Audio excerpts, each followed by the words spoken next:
Ciao!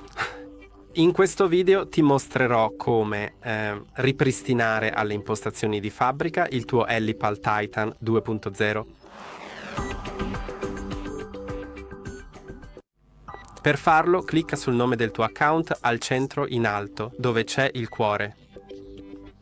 Ora, per ripristinare il dispositivo alle impostazioni di fabbrica, dovrai eliminare tutti gli account.